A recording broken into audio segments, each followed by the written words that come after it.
Bueno, muy buenos días nuevamente a todos ustedes, mis queridos hermanos y amigos. Estamos ya en el día especial, en el día de reposo del Señor, el séptimo día, sábado, el cual tenemos que nosotros disfrutarlo. Y como está escrito en el Salmos, en Isaías 58, 13 y 14, dice que debe ser el sábado una delicia. Bienaventurado el hombre que guarda el sábado, dice Isaías 53, 2, el cual es un regocijo para nosotros, para cada hijo que entiende la palabra de Dios y observa el día de reposo. El cuarto mandamiento, un sello vivo en cada cristiano que acepta el mensaje del Señor. Estamos en un desarrollo, el de bosquejo de toda la semana, el extracto que hemos sacado durante toda la semana.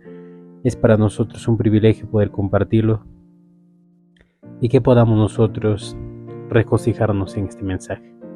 Donde te encuentres, quizás en casita, algunos que quizás han ido al trabajo y otros que por amor al Señor están reunidos en casas, también en algún lugar donde sea un espacio donde puedas disfrutar con el Señor.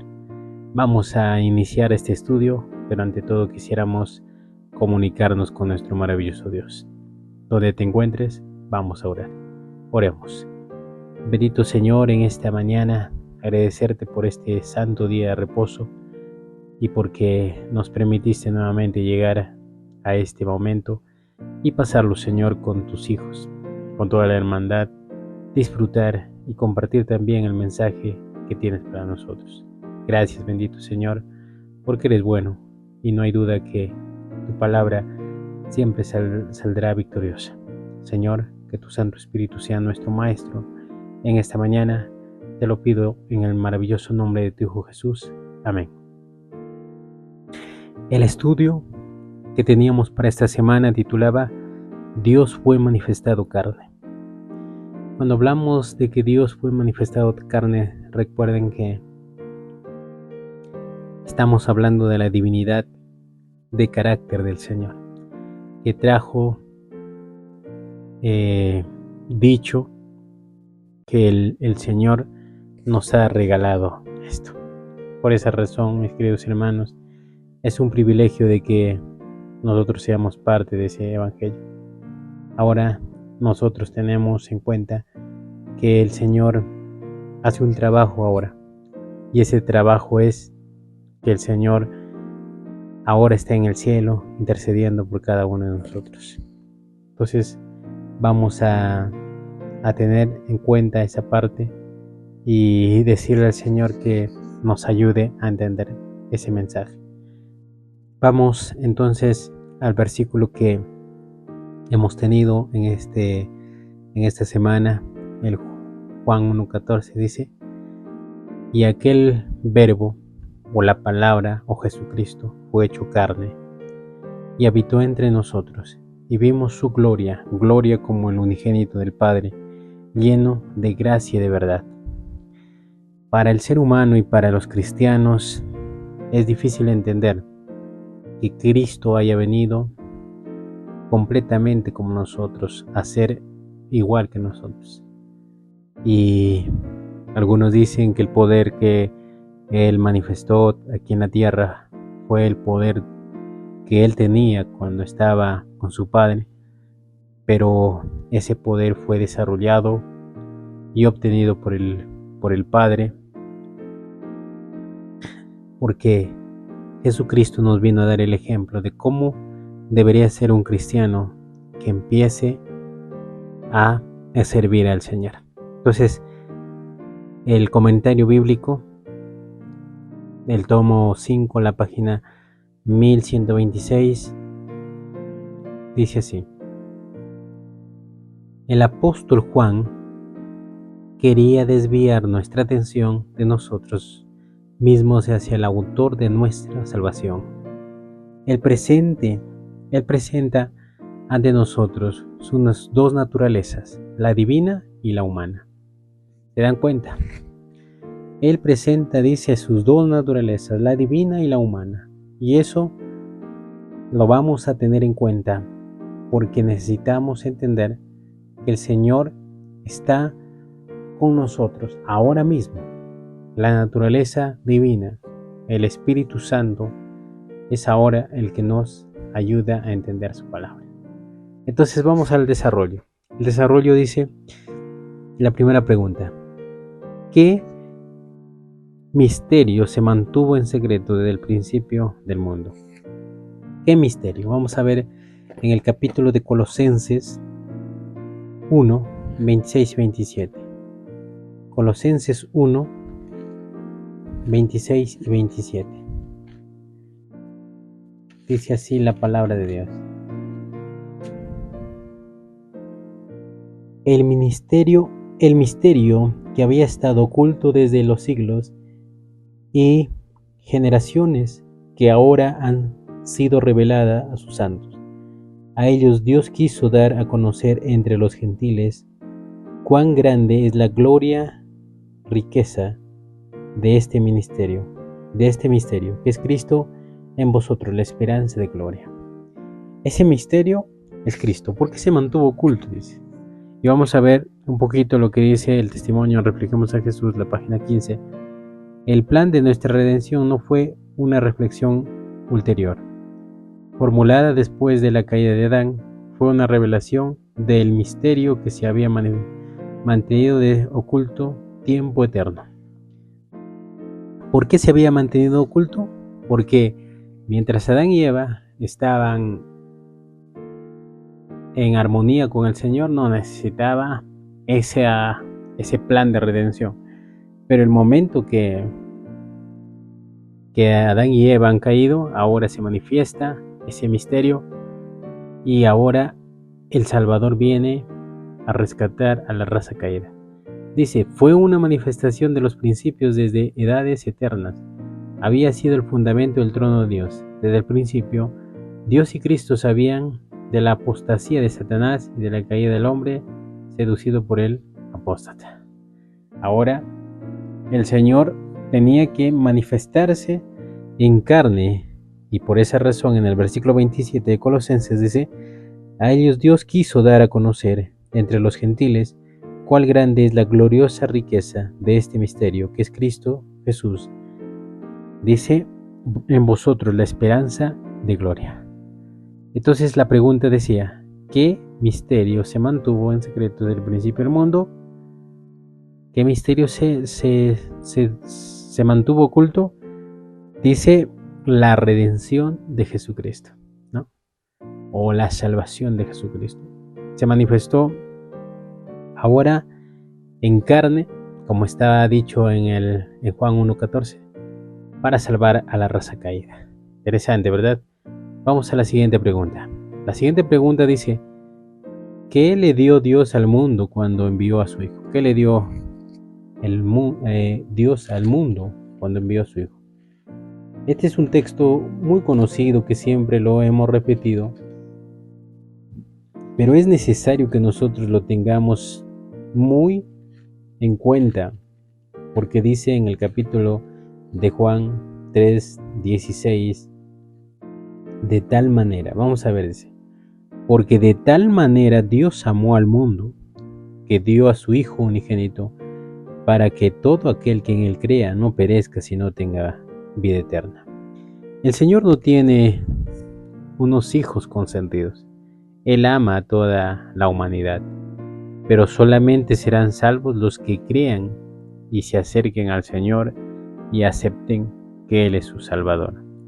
Mientras la persona no haga eso, está destituido de la gloria de Dios. Unos pueden pensar de que desde el momento que conocen al Señor ya son salvos, pero así como Adán y Eva en el principio tenían que pasar en una prueba para satisfacer las demandas que el Señor hacía, hoy en este tiempo el ser humano también no garantiza que nosotros nos llamemos cristianos o asistamos a un culto, sino de la vida diaria que tengamos en comunión con el Señor. Dice La carta del 11 de 1892 dice: nuestro Redentor determinó que únicamente mediante sus méritos del amor de Dios fuera impartido como una transfiguración al alma del que cree en Él. Como nuestra vida, la vitalidad del amor de Dios ha de circular por todo nuestro ser, para que puedan morar en nosotros, así como habita en Cristo Jesús. Unidos con Cristo por medio de una fe viviente, el Padre nos ama como a los miembros del cuerpo místico de Cristo, el cual Cristo es la cabeza glorificada. Son los méritos de Cristo, dice. Nuestro Redentor determinó que únicamente mediante los méritos de Cristo, Dios fuera impartido como su transfiguración al alma que cree en Él. Por eso decimos a todos ustedes de que es Cristo el único que puede ayudarnos. El ser humano puede hablar y decir que puede hacer un cambio en su vida, pero si nos damos cuenta, esto no se logra sino por Cristo. Cristo es la esperanza de salvación para nosotros, y por esa razón necesitamos nosotros acercarnos a Él confiadamente, porque si no vamos a Él, vamos a perder nuestra salvación. La pregunta entonces decía: ¿qué le dio Dios al mundo cuando envió a su Hijo? Esperanza, dice, de salvación. Esperanza de salvación. No hay nadie que pueda decir que está destituido de la gloria de Dios, a menos que no acepte que el Salvador tendrá que sufrir las consecuencias. Vamos a otra pregunta. ¿Con qué propósito se combinaron la divinidad y la humanidad en Jesús? ¿Con qué propósito? Juan 1:14 dice así: la palabra de Dios nos menciona, Juan 1:14: y el Verbo se hizo carne y habitó entre nosotros, lleno de gracia, de verdad, y vimos su gloria, gloria que como Hijo unigénito recibió del Padre. Y el Verbo, se dice, se hizo carne y habitó entre nosotros. Cuando Cristo estaba en el cielo, tenía todo el poder, lo que el Padre le había dado a su Hijo. Pero cuando vino a la tierra, dice el texto, que se hizo carne. Y ahora se combinó, dice, la divinidad con la humanidad, con el propósito de salvar a la raza caída. Adán y Eva, después de su caída, estaban destituidos de la gloria de Dios. Habían conocido el pecado. Pero ahora Cristo tenía que venir y manifestar o hacer el trabajo que Adán no había podido terminar en la tierra. Ahora Cristo lo tenía que terminar. ¿De qué manera? Vamos a ver lo que dice. En el libro de Mensajes Selectos, el tomo 1, la página 478, vamos a ver lo que nos dice. La divinidad y la humanidad estaban combinadas en Cristo. La divinidad no se degradó hasta la humanidad. Eso quiere decir de que en ningún momento el carácter perfecto de Cristo se degradó como la raza caída. Dice: la divinidad mantuvo su lugar, pero la humanidad, estando unida con la divinidad, resistió la más tremenda prueba de la tentación. En él, dice, en el desierto, el príncipe de este mundo vino a Cristo después de su largo ayuno, cuando estaba hambriento, y le sugirió que ordenara que las piedras se convirtieran en pan. Pero el plan de Dios, ideado para la salvación del hombre, ¿qué es lo que necesitaba hacer? Que venciese, ¿verdad? Pero dice, el plan de Dios ideado para el hombre, salvación del hombre, era que resistiese a esa tentación.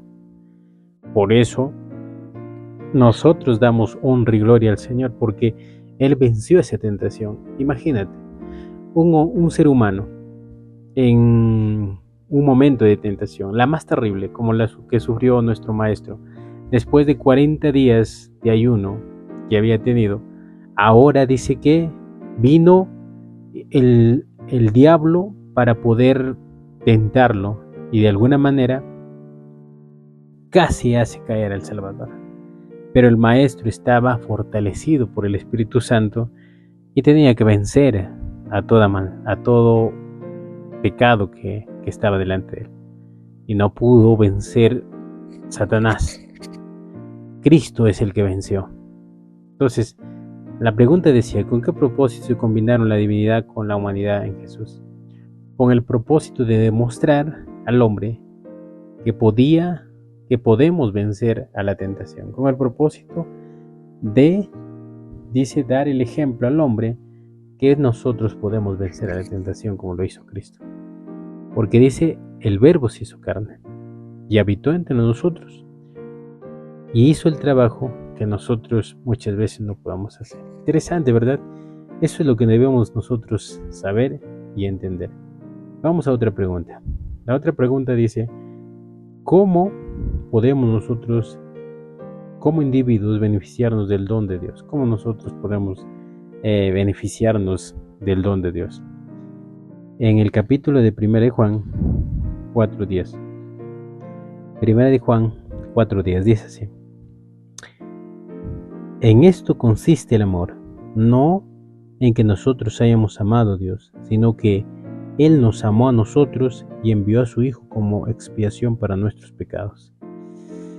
En esto dice consiste el amor de Dios, que nosotros no somos los que hemos amado al Señor. Es el Señor el que nos amó primero y el que hizo el trabajo maravilloso para que nosotros podamos ser rescatados del mal. El testimonio en Levántalo, página 232 dice, este don fue dado al hombre para convencerlo de que Dios no había dejado nada de lo que podía hacer, que no había nada reservado, sino que todo el cielo se había derramado en un vasto don. La felicidad presente y eterna del hombre consiste en recibir el amor de Dios y en guardar sus mandamientos. Por esa razón, en el capítulo de Apocalipsis 14:12 dice, aquí está la paciencia de los santos. En el momento cuando nosotros hemos entendido lo que hizo Cristo por nosotros, ahora sí vamos a amarlo. Ahora sí vamos a obtener su amor sincero y vamos a comprender lo que hizo Cristo. Porque dice que al recibir ese don, ese amor, nosotros vamos a guardar sus mandamientos. El texto de Juan 14:15 dice, si me amas, guarda mis mandamientos. No hay duda que el amor hace que haya un amor sincero para con el Señor. Eso demuestra que el Señor vino a hacer ese trabajo. Y ese trabajo se realizó con el único propósito de que el ser humano pueda obtener ese ejemplo de parte del Señor y pueda manifestar un verdadero sentimiento o un verdadero amor para con Dios. Entonces la pregunta decía, ¿cómo podemos nosotros individuos beneficiarnos del don de Dios?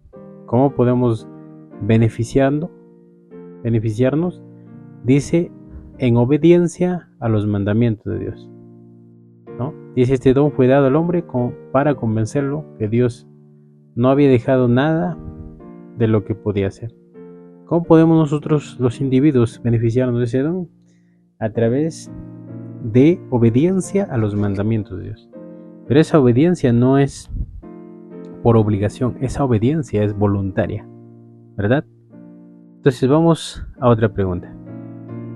Dice, describe a aquellos que estarán preparados para encontrarse con Jesús en su venida. Hebreos 12:14. Vamos a ver lo que dice en el capítulo de Hebreos 12:14. Dice así, seguid la paz con todos y la santidad sin la cual nadie verá al Señor. Cuando hablamos nosotros de santidad, es una parte también muy importante, de entender, porque el ser humano aquí en la tierra únicamente, como dijo el apóstol Pablo, miserable de mí, ¿quién me librará de este cuerpo de muerte? Para el ser humano, carnalmente, no hay salvación. Está todo perdido. Aun cuando trate de hacer lo mejor posible, no va a poder encontrar la salvación. Pero mediante Cristo, dice, nosotros vamos a obtener un carácter inmaculado, perfecto. Y es ahí donde vamos nosotros a comprender lo que es la santidad. La santidad llega a obtener el carácter perfecto de Cristo y que nosotros manifestemos las obras que Él hacía cuando estaba en la tierra. El ser humano, cuando es insultado o es golpeado, puede reaccionar, pero cuando vemos a Cristo, Cristo con sus transgresores nunca dio mal por mal, sino que actuó de la manera más maravillosa. El amor es el que venció al mal, y eso es lo que nosotros deberíamos entender ahora. En Reflejemos a Jesús, la página 370 dice: en la ciudad de Dios no entrará nadie que mancille, todo lo que morarán en ella habrán llegado, dice aquí, a ser puros y de corazón. La santificación no es arriba, la santificación es aquí, hermanos. Dice: en el que vayan aprendiendo de Jesús, se manifestará creciente repugnancia por los hábitos descuidados. El lenguaje vulgar y los pensamientos impuros, cuando Cristo viva en el corazón, habrá limpieza, cultura en el pensamiento y los modales. Sin duda que es así, hay un cambio en la vida del ser humano. Muchos pueden estar dentro de una sinagoga y poder o tratar de decir que son de Cristo, pero cuando va el reflejo verdadero, que es en la práctica, muchas veces vamos a ser diferentes a lo que decimos ser. Pero cuando nosotros vamos a entrar en esa santificación, es porque ya tenemos el carácter de Cristo. Ese carácter de Cristo no se otorga a personas descuidadas, dice el testimonio, sino a personas que tengan el interés y vayan a socorro del Salvador. Él nos ofrece esa victoria, pero tenemos que asistir a Él, ¿verdad? Entonces nos dice que describamos a aquellos que están preparados para encontrarse. ¿Cómo podemos describir a las personas? Vamos a describir a una persona que ya no tiene odio, no tiene envidia, no tiene ningunos malos hábitos, sino que ahora solamente su mirada está en el cielo. Eso es lo que el ser humano tendría que hacer para poder comprender. Pero esto no se logra por arte de magia, sino con un estudio diario y un acercamiento al Señor, ¿verdad? Entonces vamos a otra pregunta. ¿Qué apariencia tenía Cristo con la humanidad?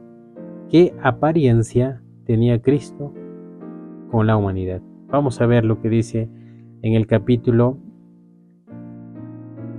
2 de Filipenses, capítulo 2 de Filipenses, el capítulo 2, versículo 6 al 11. Este texto debemos nosotros tenerlo en memoria porque es el texto que nos garantiza a nosotros quién es Cristo y qué es lo que vino a hacer aquí a la tierra.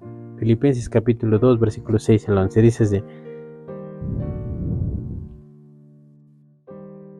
quien, aunque era de condición divina, no quiso aferrarse a su igualdad con Dios. No se quiso aferrar, sino que se despojó de sí mismo, tomó la condición de siervo, se hizo semejante a los hombres, y quien al tomar la condición del hombre, se humilló a sí mismo y se hizo obediente hasta la muerte y muerte de cruz. Por eso Dios también lo exaltó hasta el sumo y le dio un nombre que es sobre todo nombre, para que en el nombre de Jesús se doble en toda rodilla de los que están en el cielo, en la tierra y debajo de la tierra, toda lengua confiese que Jesucristo es el Señor, para gloria de Dios al Padre. No escatimó de ser Dios, sino que se despojó de esa naturaleza de Dios, de soberano del universo, para venir aquí a la tierra y pagar las consecuencias del pecado. Y dice el deseado de todas las gentes, la página 14. Como uno de nosotros, había de dar un ejemplo de obediencia. Para esto tomó sobre él sí nuestra naturaleza y pasó por nuestras vicisitudes, por lo cual convenía en todo que fuese semejante a sus hermanos. Si tuviésemos que soportar algo que Jesús no soportó, en este detalle Satanás representaría, dice, el poder de Dios como insuficiente para nosotros. Sin duda que es así. Cristo venció en todo, en toda parte, en toda situación, y por esa razón nosotros somos victoriosos. Entonces, ¿qué apariencia tenía Cristo con la humanidad? Que era igual a nosotros, con carne de pecado. Y cuando decimos esto, personas se pueden asustar y decir, ¿cómo puedes decir que Cristo fue en carne pecadora? Pero el texto, los testimonios nos dice así, no hay duda. Pero tenía la divinidad en la mente, que ningún pecado había podido ingresar a él. Entonces, mis hermanos, al hacerse carne, el Señor demostró el amor que tenía por la humanidad. No necesitó el venir como Dios, pero lo hizo por amor a la raza caída. Entonces, nuestro Salvador se hizo semejante a nosotros para poder rescatarnos del pecado.